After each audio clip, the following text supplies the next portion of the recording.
Hello friends, welcome to LHP mobiles. बहुत बहुत स्वागत करता हूँ मैं आप सभी का। पिछले वीडियो में जैसा आप लोगों ने रिस्पांस दिया, बहुत बहुत शुक्रिया उसके लिए। अभी ये मेरे हाथ में, मेरे पास, मेरे काउंटर पे A14 Samsung A14 5G phone है। कम्प्लीटली डेड है पूरी तरीके से, ना ही ऑन होता है ना ही चार्ज होता है, लोगो भी नहीं आता। हम इसको टेस्ट करेंगे और ठीक करने की कोशिश करेंगे। इस हमने बोर्ड निकाली, ओपन किया, इसका सील्ड का लेमिनेशन निकला हुआ है। यहाँ से किसी ने सॉफ्टवेयर वगैरह किया होगा आईएसपी के थ्रू। हम इसको चार्ज पर भी चेक करेंगे, स्मार्ट चार्जर पर। उससे हमें अंदाज़ा लगेगा कि कितना एम्पियर ये ले रहा है। इससे अंदाज़ा हो जाएगा कि हमें काम कहाँ करना है, क्या समस्या है इसकी जो ये ऑन नहीं हो रहा है।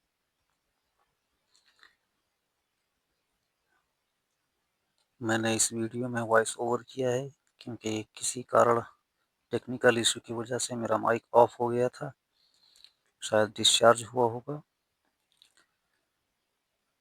अभी हम इसको चार्जर पर दिखा रहे हैं। 5 नंबर पर केबल लगा हुआ है, कोई भी चार्जर कनेक्ट नहीं है। अब हम इसका केबल अटैच करेंगे, फिर देखेंगे कितना एम्पियर लेता है ये। सेट पर कोई लोगो तो आया नहीं। चार्जर की तरफ देखते हैं। यहाँ पर 5 नंबर पे कनेक्ट है ये चार्जर मेरा। 0.1 एम्पियर ले रहा है। 0.1 एंड्रॉइड के अंदर अगर देखा जाए तो रैम की प्रॉब्लम होने पर 0.1 लेता है, एमएमसी ख़राब होने पर भी लेता है। अभी भी यहाँ पर कोई लोगो नहीं है और इस कंडीशन में इसका लोगो आएगा भी नहीं, क्योंकि प्रोसेसिंग का काम उसका रुका हुआ है, इसलिए इस पर कोई भी लोगो नहीं आएगा। हम केबल निकाल लेंगे, एक बार इसका पोर्ट बनाकर भी चेक करेंगे, क्या ये पोर्ट ऑटो पोर्ट बनाता है या फिर बटन से बनाएगा। एक्सिनॉस सीपीयू है, पावर अप डाउन से ये पोर्ट बना लेगा। केबल मैंने कंप्यूटर में लगा दी है। यहाँ पर इसने कोई भी पोर्ट नहीं बनाया है। डिवाइस मैनेजर मैंने ऑलरेडी ओपन कर रखा था। देखते हैं सेट की तरफ, उस पर कुछ आया या नहीं, लोगो या किसी प्रकार का कुछ।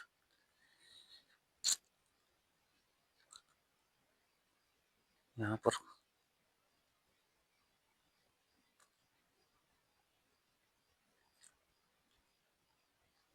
इसका पावर बटन अभी नहीं लगा हुआ है।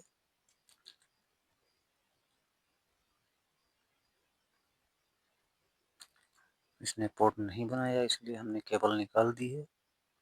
बैटरी को दोबारा लगाएंगे और एक लोहे की पत्ती से हम इसके दोनों पावर वॉल्यूम बटन शॉर्ट करेंगे, प्रेस करके रखेंगे और फिर केबल लगाएंगे। फिर देखते हैं पोर्ट बनाता है कि या नहीं। इसने अभी भी पोर्ट नहीं बनाया, मतलब सीपीयू इसका वर्किंग में नहीं है। और सीपीयू होगा भी तब भी नहीं बनाएगा, क्योंकि रैम डिस्कनेक्ट होगी इसकी।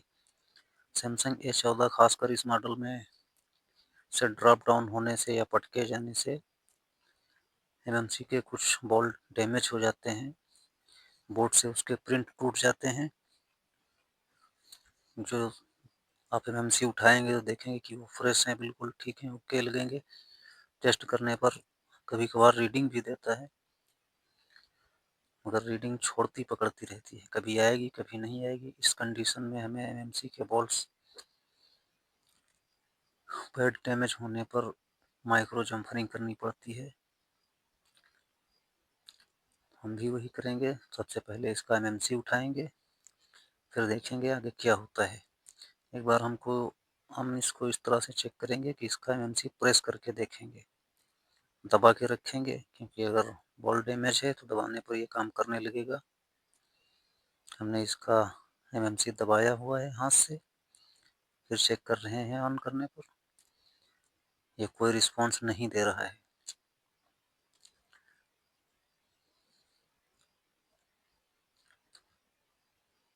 अभी भी कोई रिस्पॉन्स नहीं। पावर की मैंने दबा रखी है। कभी कभार स्लो बूटिंग की वजह से काफ़ी देर में बूट होता है, इसलिए पावर बटन मैंने काफ़ी देर तक दबाया।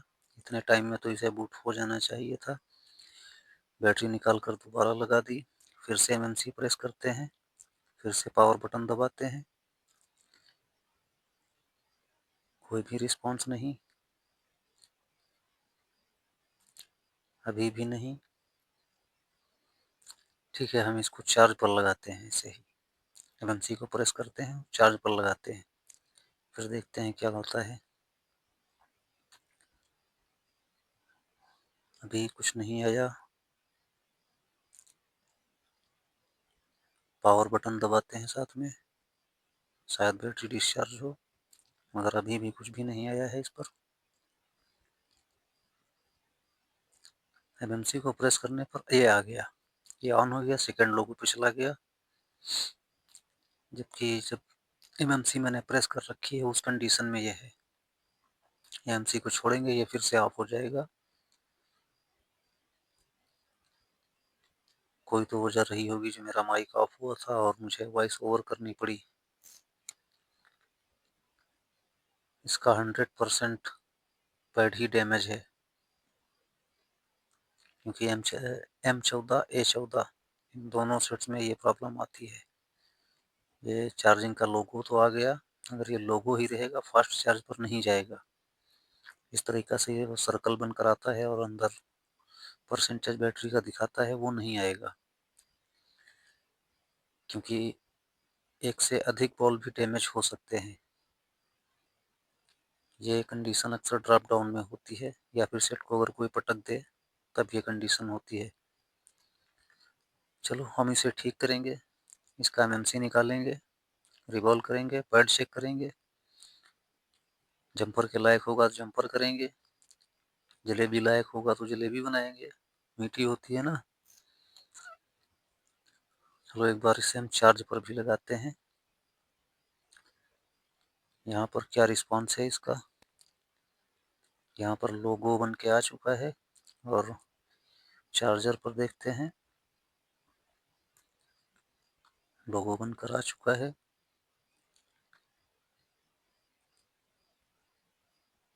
एमएमसी रिवॉल्व करने के बाद, पैड बनाने के बाद हम लगा देंगे। सीपीयू से छेड़खानी नहीं करेंगे। अगर ज़रूरत पड़ी, ऑन ना हुआ या कंडीशन में तब्दीली ना आई, उस कंडीशन में हम इसका सीपीयू भी रिवॉल्व करेंगे,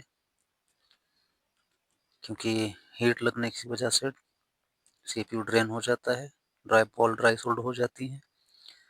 हम इसकी एमएमसी निकालने जा रहे हैं। इसके लिए हम बहुत सावधानी पूर्वक इसका शील्ड काट रहे हैं कटर से।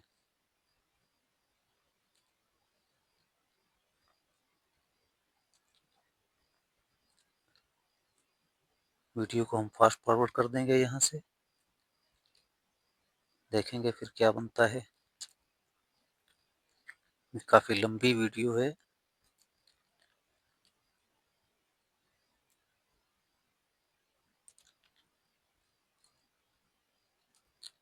यहाँ पर काफ़ी सावधानी से मैं निकाल रहा हूँ, ताकि कोई भी कंपोनेंट टूटने न पाए। अक्सर इसमें दो कंपोनेंट टूट जाते हैं कॉर्नर के, जिसकी वजह से वॉल्यूम बटन या पावर बटन में प्रॉब्लम आती है। पावर में कम ही आती है, वॉल्यूम में ज़्यादा आती है, क्योंकि वो उनके डायरेक्टली कनेक्शन वॉल्यूम बटन से होते हैं।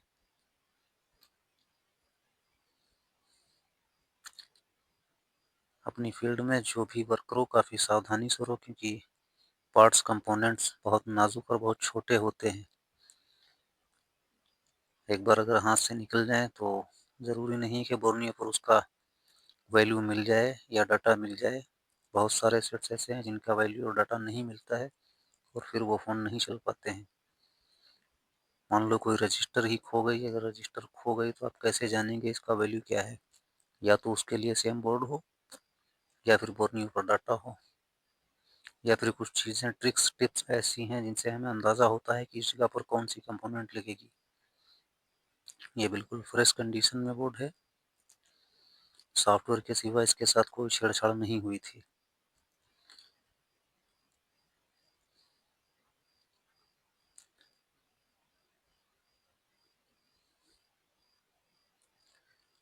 हम इसको पीसीबी होल्डर में लगाएंगे, फिर देखेंगे, बताएंगे कि एसएमडी का हीट कितना कैसे रखा जाता है।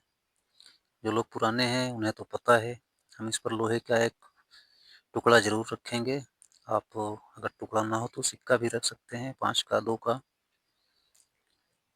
जिससे कि सीपीयू डायरेक्ट हीट नहीं होगा।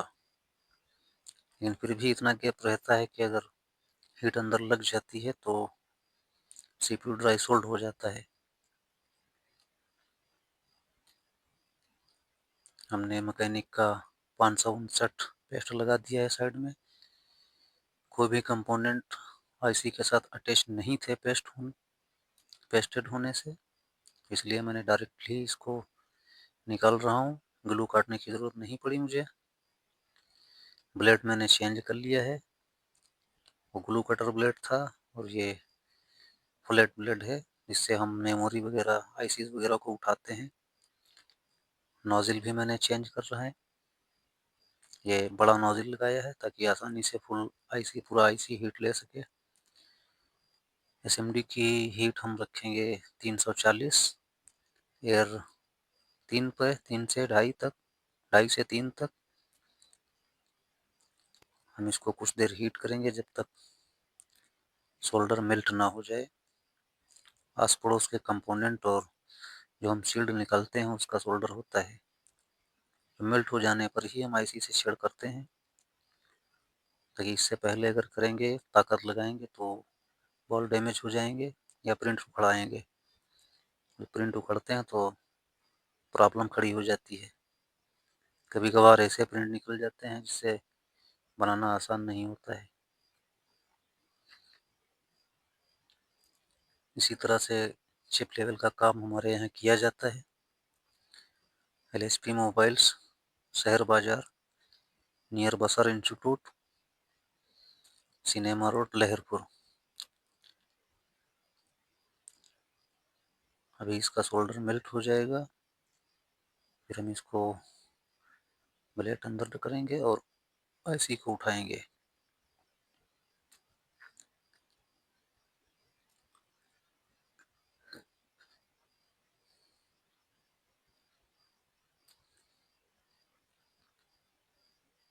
हम ये चेक कर रहे हैं कि मेल्ट हुआ है सोल्डर या नहीं। सोल्डर लगभग मेल्ट हो चुका है और हमने ब्लेड इंटर किया और बहुत ही प्यार से, हम ताकत नहीं लगाएंगे, बहुत ही प्यार से एमएमसी उठता है। इमेज ब्लर हो रही है क्योंकि मेरे फ़ोन कैमरा काफ़ी जूमिंग पर है और ये उड़ गया। ये बड़ा आईसी है, उड़ के जाएगा कहाँ, काउंटर पर ही रहेगा।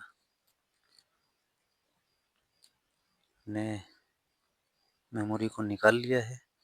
कुछ कंपोनेंट हिल गए थे, उनको ठीक किया मैंने। और यह है इसका एमएमसी। हम पैड भी देखेंगे। पैड तो लगे हुए हैं, जो डैमेज होते हैं अमूमन अक्सर वो पैड तो हैं, पर हम इनकी रीडिंग भी चेक करेंगे। शायद रीडिंग मिल भी जाए। जब रीडिंग मिल जाती है और यूं ही पेस्ट कर दी जाती है आईसी रिवॉल्व करके, तो 1-2 दिन या 1-2 घंटे चलने के बाद ऑफ हो जाता है, फिर उसी कंडीशन में पहुंच जाता है। हमें दोबारा काम करना पड़ता है। इसलिए इन मॉडल्स में जब भी काम करें, जम्परिंग जरूर कर दें। अगर पैड ना हो तो जलेबी बना दें, अगर पैड है तो पैड से कनेक्टिविटी जहाँ से मिल जाए लेयर तक, वहाँ जम्पर कर दें। हम आईसी का पुराना सोल्डर उठा रहे हैं। इसके बाद हमको डिसोल्डर वायर से इसको क्लीन करेंगे। इस वीडियो में आपको लगभग 22 मिनट तक वॉइस ओवर मिलेगी।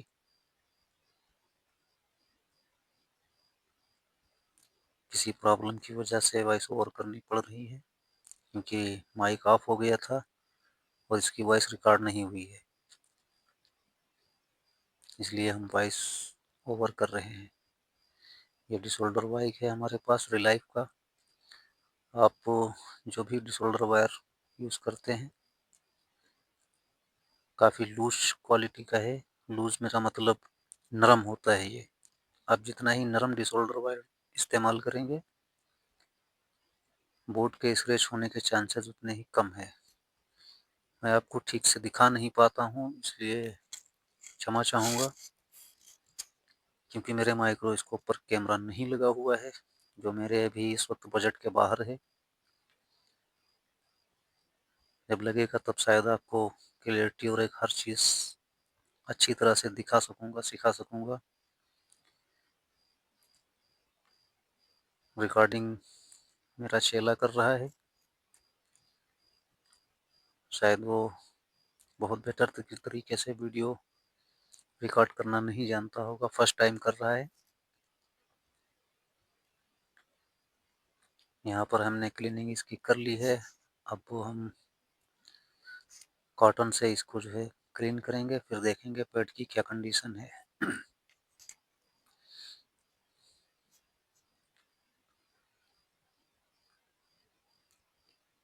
थिनर में रिलाइफ का इस्तेमाल करता हूँ। इसकी ये खूबी ये है, जब भी आईसी कोई क्लीन करो तो जितना भी गंदगी होती है ये कॉटन अपने अंदर समेट लेता है। थिनर की ये खास खूबी है इसकी। ये मेरा मल्टीमीटर है सनशाइन DT 24 प्रो, जो मैंने कुछ ही दिन पहले लिया था।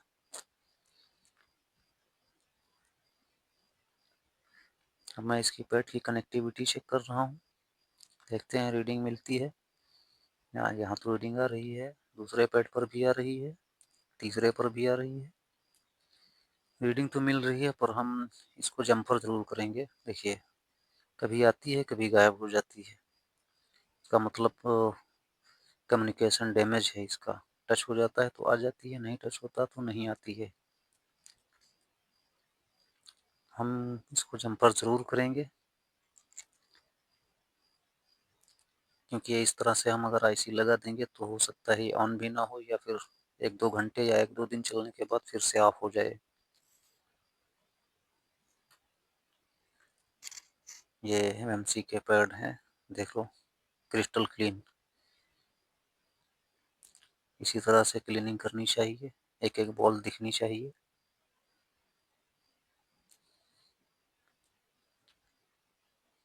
ये पैड था, यहाँ पर मैंने ट्वीज़र लगाया था। पैड लगा हुआ है मगर उसकी कनेक्टिविटी नहीं हो पा रही है ठीक से, कभी पकड़ लेता है कभी छोड़ देता है। तो इसी की पड़ोस से इसकी लाइन निकली हुई है जो CPU के अंदर जाती है। हम उसी लाइन से और पैड पर जम्पर कर देंगे माइक्रो। मास्किंग करने के बाद फिर से हम आईसी पेस्ट करेंगे रिवॉल्व करके।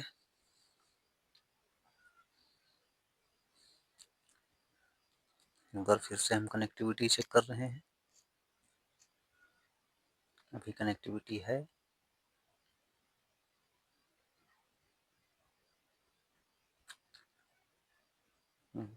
कभी ऑयल हो जाता है कभी रीडिंग आ जाती है। चलो हम इसका जम्पर कर ही देते हैं। हम इसकी लाइन को स्क्रैच करेंगे। वीडियो अच्छा नहीं आ रहा है, एक्स्ट्रा जूमिंग पर इमेज फट जाती है।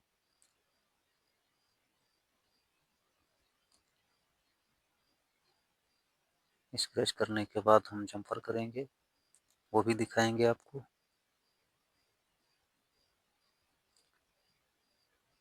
ये मैंने पेस्ट लगा दिया।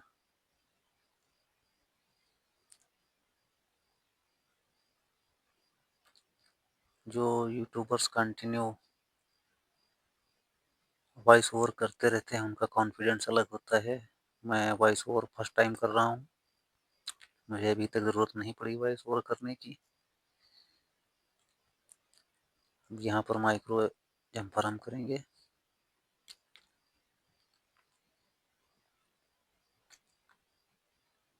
फ्रंट से अगर दिखता तो क्लियर दिखता क्या है, पर ये आपको दिख नहीं रही होगा ठीक से। वीडियो क्वालिटी हाई क्वालिटी है, मगर फिर भी जैसा दिखना चाहिए वैसा नहीं दिख रहा है, क्योंकि वैसे तो मुझे भी नहीं पता था कैसा दिखेगा, पर वॉइस ओवर कर रहा हूँ तो मैं वीडियो को कंटिन्यू देख रहा हूँ,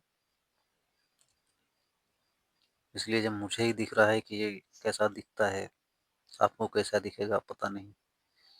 इस वीडियो को जब भी देखिएगा, वीडियो की क्वालिटी बढ़ा के देखिएगा।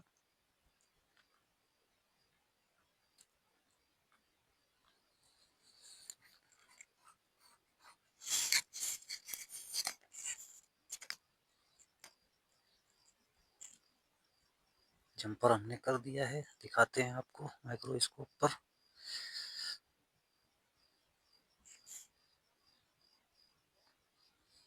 कैमरा ब्लर कर रहा है, क्लीन करते हैं इसको हम।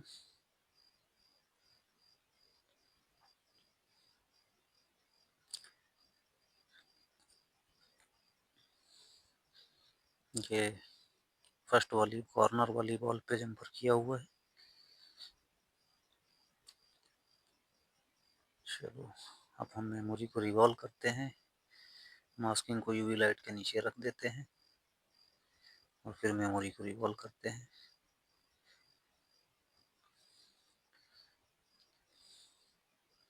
हमने अभी उस पर मास्किंग भी नहीं लगाई। चलो पहले मेमोरी को रिवॉल्व करते हैं, फिर मास्किंग लगाते हैं।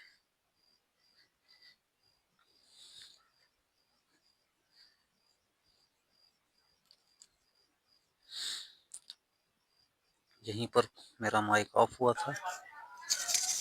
अब चलो हम शायद दूसरा मेरी माइक आवाज़ लगा आ लेते जाए। हैं। 22 मिनट का वीडियो हो चुका है। तो OTG चल रहा है, आगे देखिए लाइट रियल जल रही वॉइस होगी में। इधर। हाँ ठीक है। तो अब हम MMC को भी रिवॉल्व करते हैं। मैंने ध्यान ही नहीं दिया, उसका माइक डिस्चार्ज हो गया। वायरलेस माइक है।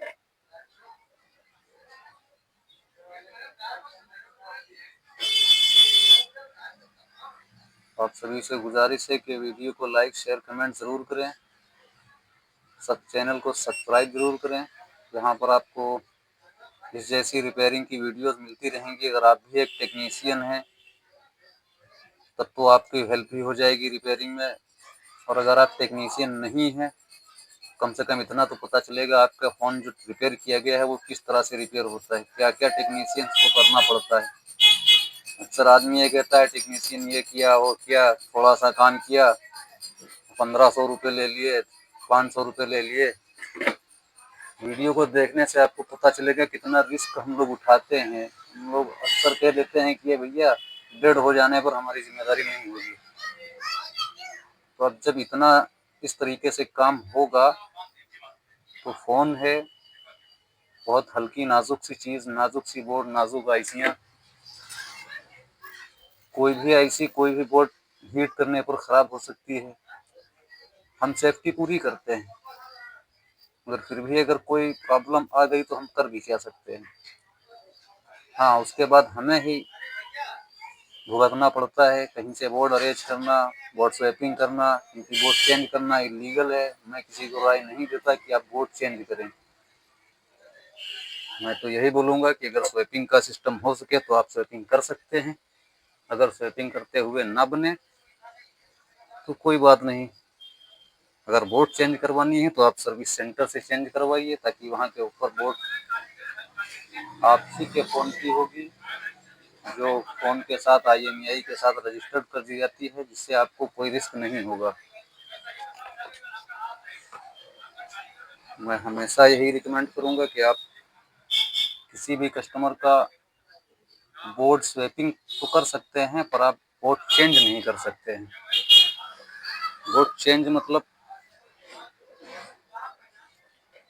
अपने आप को फंसाना। यहाँ पर मैं एक्सटेंशन इस्तेमाल करता हूँ, ये MMC3, इसमें काफ़ी सारी MMC वगैरह हैं। क्लीन करते हैं एक बार। उसको मैं रिवॉल्व करने से पहले देखना होता है सारे बॉल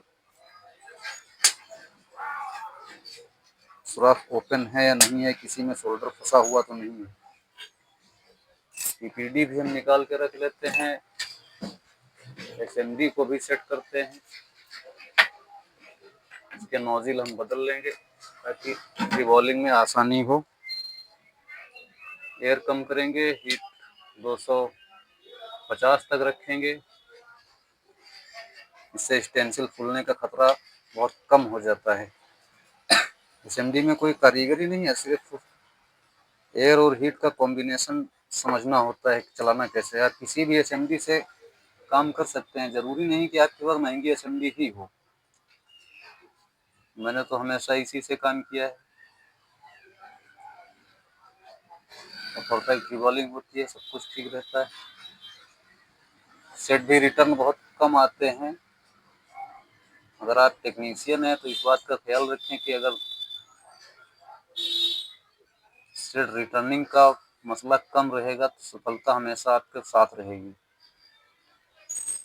कस्टमर अगर एक बार रिटर्न करता है तो वो सोचता है कि इनसे तो काम हो नहीं रहा है, बनवा के लाए फिर खराब हुआ। तो काम ऐसा करो रिटर्न के चांसेस काफ़ी कम हों। मैं एक चीज़ अभी बताऊंगा आपको, टेक्नीशियंस ये चीज़ फॉलो नहीं करते हैं। इसकी वजह से रिवॉल्विंग के बाद सेट दोबारा ऑफ होता है, क्योंकि जब फ़ोन चलता है तो सीपीयू एकदम से हीट होता है काफ़ी।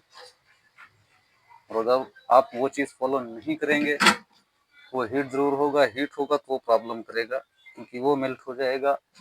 जो सोल्डर लगा होता है मेल्ट हो जाएगा तो प्रॉब्लम करेगा और फ़ोन बंद भी हो जाएगा।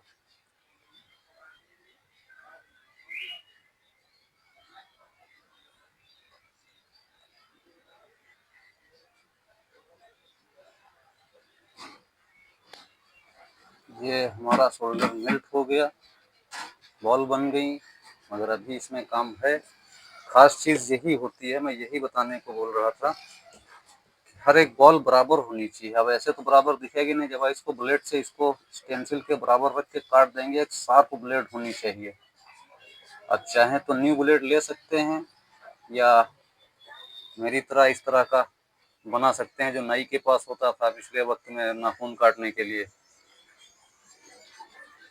अब एक लोहा काटने वाली ब्लेड से बना सकते हैं इस तरह से। मैं दोबारा इसको रिवॉल्व करूंगा ताकि सारे पैड बराबर हो जाएं, एक भी बॉल छोटी बड़ी ना हो। छोटी बड़ी बॉल जब नहीं होती है तो बैठने में कोई प्रॉब्लम नहीं होती है।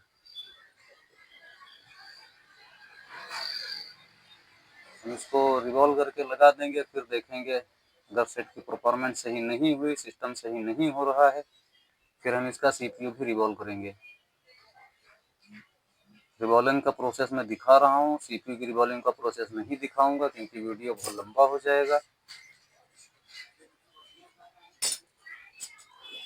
वैसे तो बहुत सारे यूट्यूब पर वीडियोस हैं जो रिवॉल्विंग वगैरह के दिखाते रहते हैं।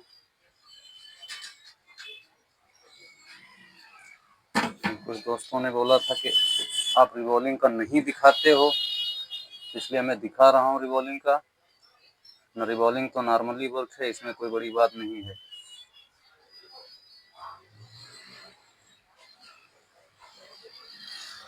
रिवॉल्विंग में दो ही चीज़ें ध्यान रखनी है, हाथ स्टेबल हो, एयर और हीट का कॉम्बिनेशन समझ में आता हो कि किस चीज़ पर, किस आईसी पर कितनी हीट रखनी है, कितनी एयर रखनी है। बस इसके अलावा रिवॉल्विंग में और कोई भी खास खूबी नहीं है। इसके बॉल अभी बराबर नहीं हो, अगर आप ब्लेड से काटेंगे नहीं तो ये कभी समझ में ही नहीं आएगा कि बॉल बराबर हुए हैं या भी नहीं हुए। और जब आप उसी तरह टेस्ट कर देंगे, लगा देंगे, तो कौन प्रॉब्लम करेगा या फिर ऑन ही नहीं होगा। कोई भी बॉल, एक भी बॉल डिस्कनेक्ट नहीं होनी चाहिए।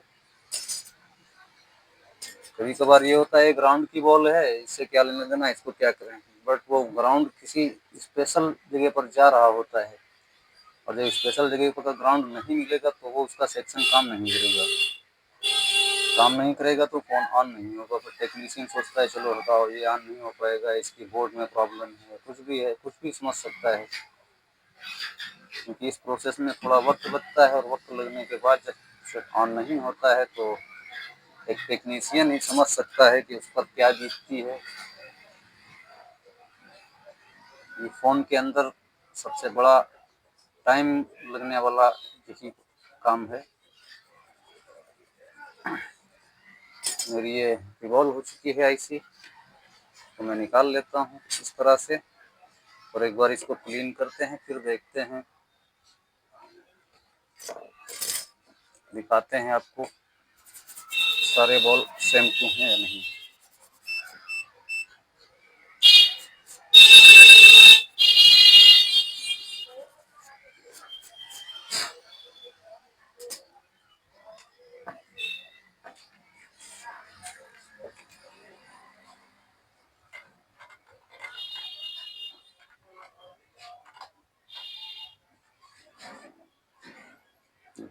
सारे बॉल सेम टू हैं। कुछ पीपीडी की बॉल्स अंदर रह गई थी, खिसक जाने से इस तरह से हो जाते हैं। अब हमें इनको निकालना होगा। अगर निकालेंगे नहीं तो अभी इनको हम, जब ये मेल्ट होंगी तो कोई भी ना कोई बॉल तो शॉर्ट कर ही देंगी। शॉर्ट कर देंगी तो फ़ोन फिर प्रॉब्लम में आ जाएगा। अगर ऑन होना भी होगा तो भी नहीं ऑन होगा।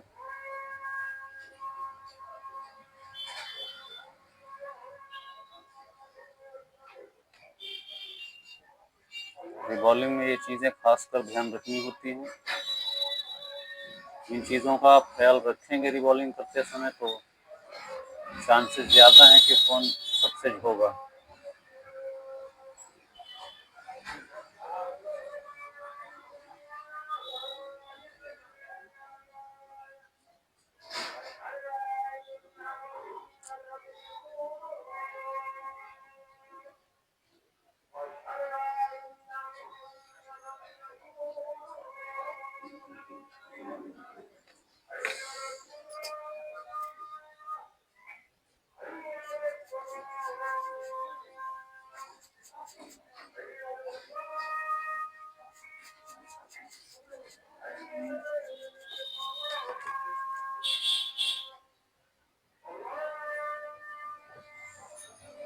इसको शोल्डर बॉल्स पर पीपीडी मैंने बोल दिया, पेस्ट डाल के इनको हम मेल्ट कर लेते हैं।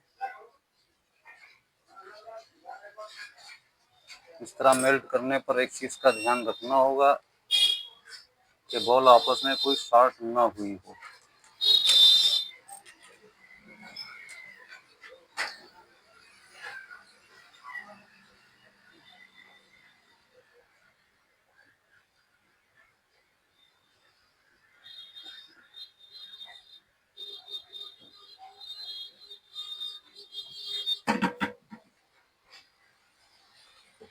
इस तरह से हो जाता है मेल्ट करने पर।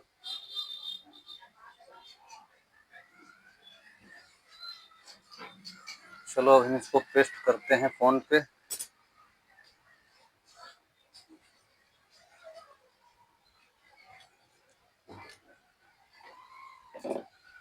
फिर देखते हैं क्या होता है। वही होगा जो मंजूर खुदा होगा। अपना काम तो बस मेहनत करना है, फल देना तो किसी और के ही हाथ में है। ओ, यहाँ पर इसने इसकी मास्किंग नहीं की है, हम इसकी मास्किंग कर देते हैं ताकि हीट करने पर ये मेल्ट होकर हटने ना पाए।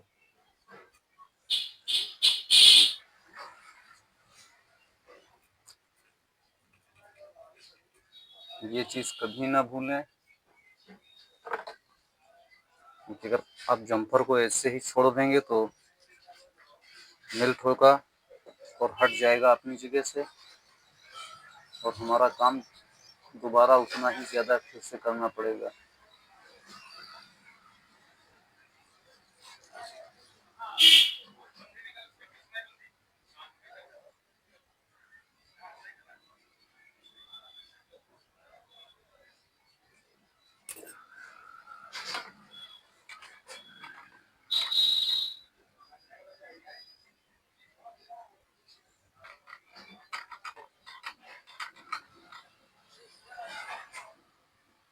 इस तरह से मैंने लगा दिया है यहाँ पर मास्किंग। पेस्ट। चलो और इसको हम सुखा लेते हैं यूवी लाइट से।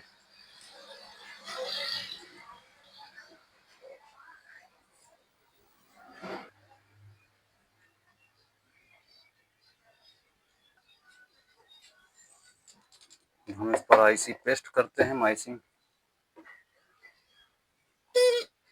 मास्किंग सूख चुका है।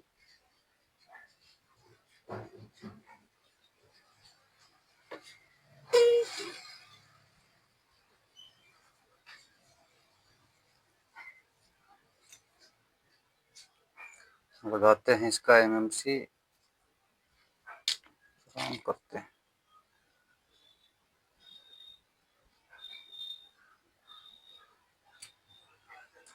हम ये लोहे की शीट जरूर रखेंगे ताकि डायरेक्टली सीपीयू हीट ना हो।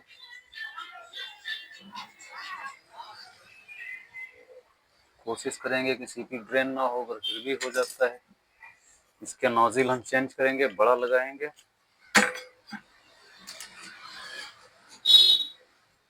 अब वो हीट रखेंगे हम 340,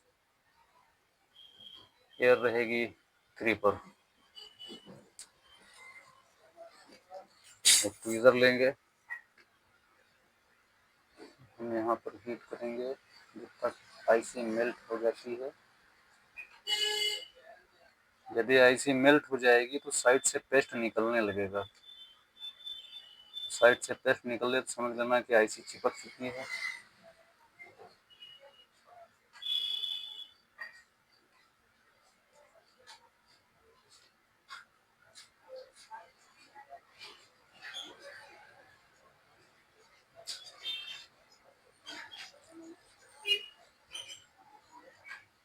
अंदर हम बाहर से पेस्ट थोड़ा और डालेंगे।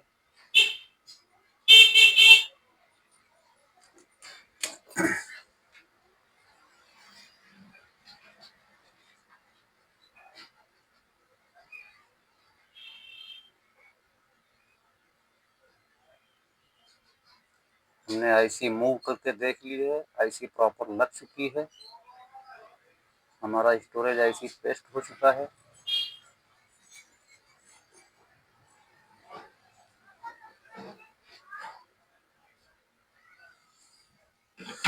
चलिए बोर्ड को ठंडा होने देते हैं, तब तक हम देख लेते हैं। यहाँ पर एक जगह पर सोल्डर लग गया है, क्या वो लगा हुआ ही था या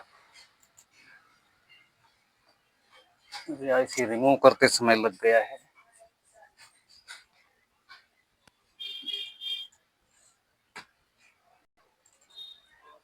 सैमसंग A14A146B इसका मॉडल है।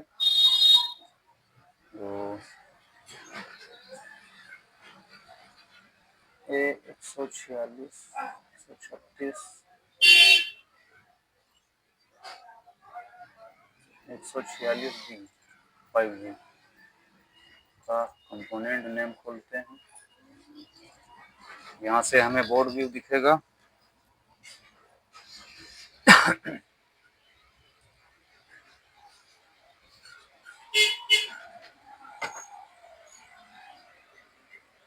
यहाँ पर जो ये सोल्डर लग गया है, ये हम इसको देखते हैं ये सोल्डर था या हमारे आईसी निकालते समय लग गया है। यहाँ पर ये सोल्डर नहीं लगा हुआ है, चारों पर क्लीन है। हम इसको निकाल देते हैं ब्लेड की मदद से, इस तरह से आराम से। चलो आयरन से ही निकालते हैं, जो रह जाएगा ब्लेड से निकाल देंगे।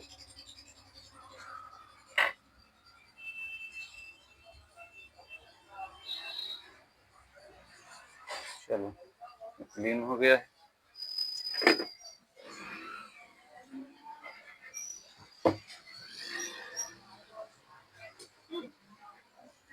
तो ब्लेड से हम थोड़ा साफ कर देते हैं ताकि शॉर्ट होने के चांसेस ना रहें।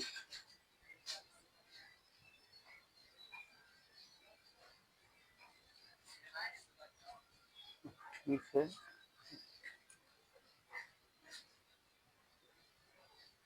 कंपोनेंट भी यहाँ पर भागा हुआ है, हम उसे लगाते हैं ठीक से।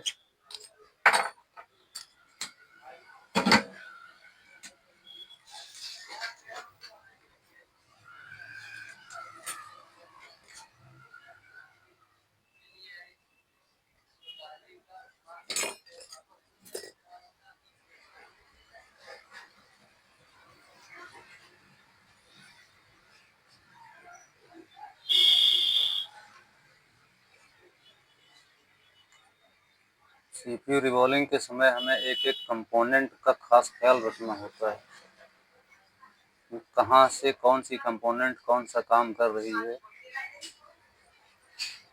ये तो स्कीमेटिक देखने पर पता चलता है। और ये ज़रूरी नहीं कि हर फ़ोन का स्कीमेटिक अवेलेबल हो। वीवो, ओप्पो, रियलमी, इनके तो लगभग बहुत सारे सेट्स के गायब रहते हैं स्कीमेटिक।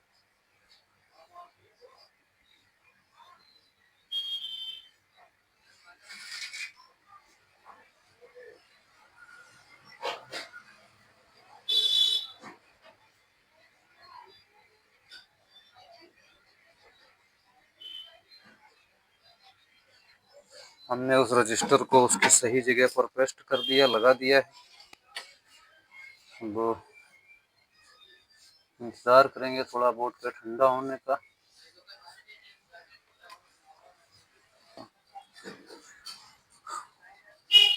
बोर्ड ठंडी हो चुकी है, हम इसको लगाते हैं फ्रेम में और देखते हैं क्या कंडीशन है अब इसकी।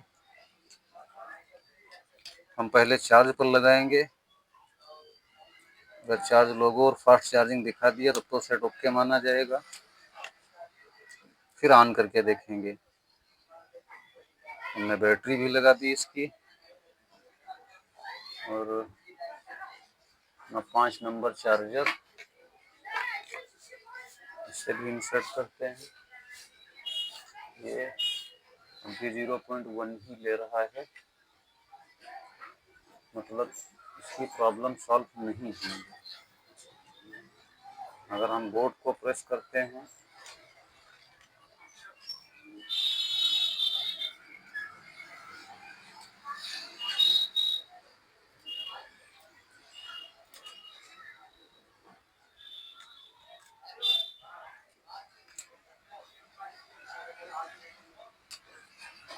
प्रॉब्लम अभी सेम बनी हुई है।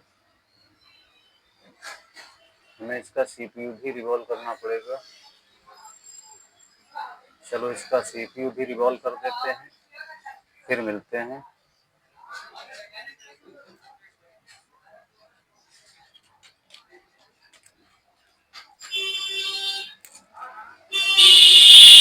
सीपीयू रिवॉल्विंग में नहीं दिखाऊंगा क्योंकि एमएमसी रिवॉल्व करके दिखा दिया है कि रिवॉल्विंग किस प्रकार हम करते हैं। यहाँ पर हम सीपीयू रिवॉल्व करने के बाद फिर मिलेंगे। रिवॉल्व करते हैं, हम रिकॉर्डिंग को स्टॉप कर देंगे।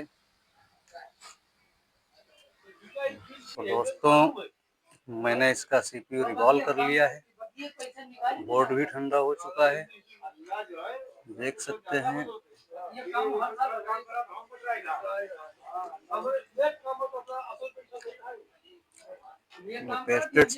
पेस्टेड सीपीयू था, रिवॉल्व हो चुका है।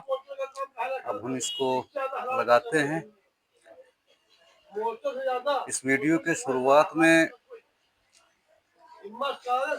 किसी वजह से जो माइक मेरा ख़राब हुआ या डिस्चार्ज हुआ, जो भी हो पता नहीं, वो ऑफ था। तो 22 मिनट तक उसमें वॉइस नहीं है। उसमें आपको वॉइस ओवर के ज़रिए मैं बताऊंगा क्या क्या किया मैंने, और वीडियो तो आप देखेंगे ही। चलो हम इसको ऑन करते हैं, देखते हैं पहले इसको चार्ज पर लगा के क्या रिस्पॉन्स है इसका।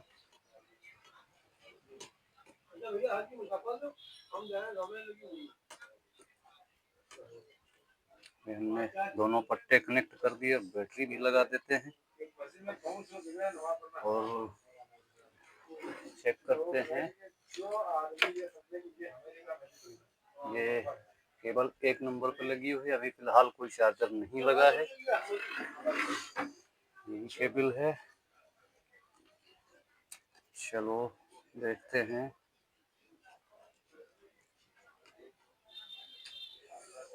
ये चार्जर ने 0.2 एम्पियर लिया और ये फास्ट पे चला गया। अब फोन पर देखते हैं, ये फास्ट पर जा चुका है। फोन पर देखते हैं क्या है। यहाँ पर अभी कुछ नहीं, लोगो आ चुका है। थोड़ा इंतज़ार करते हैं, वेट करते हैं, देखते हैं बैटरी इसका कितना चार्ज है। अभी ये फास्ट पे जाएगा।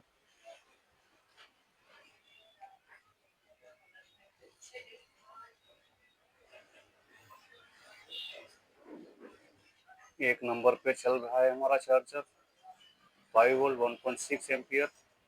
ये इसके फास्ट की निशानी है। यहाँ पर लोगो आ चुका है। इससे पहले ये 0.1 एम्पियर ले रहा था। इसका एमएमसी मेमोरी रिवॉल्व किया, उसके बाद भी नहीं गया। बैटरी डिस्चार्ज अगर होता है तो सैमसंग सिर्फ लोगो पर ही रहता है।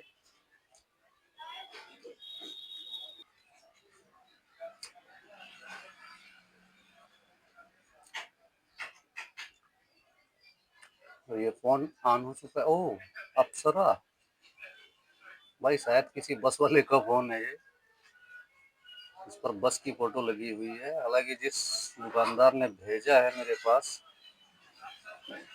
उसकी शॉप भी बस स्टॉप के पास ही है।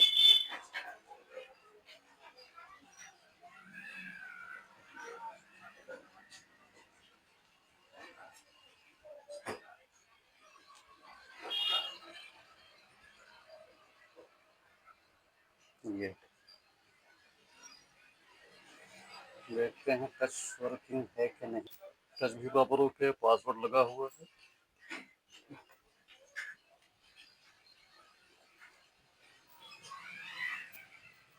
सेट कम्प्लीटली ऑन हो चुका है। तो आपने देखा कि प्रॉब्लम कहाँ से कहाँ हो सकती है। कुछ A14 फोन्स में ये चीज़ें मेमोरी निकालने पर, जंपर देने पर हो जाती हैं। हो गया होगा शायद इसमें भी, मगर हीट की वजह से ड्रेन हो गया होगा सीपीयू, जिस वजह से वो ऑफ कंडीशन में चला गया, डेड हो गया, ऑन नहीं हुआ।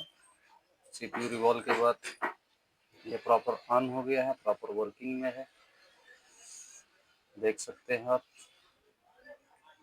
ये इसका सारा ओवर मटेरियल है इसका।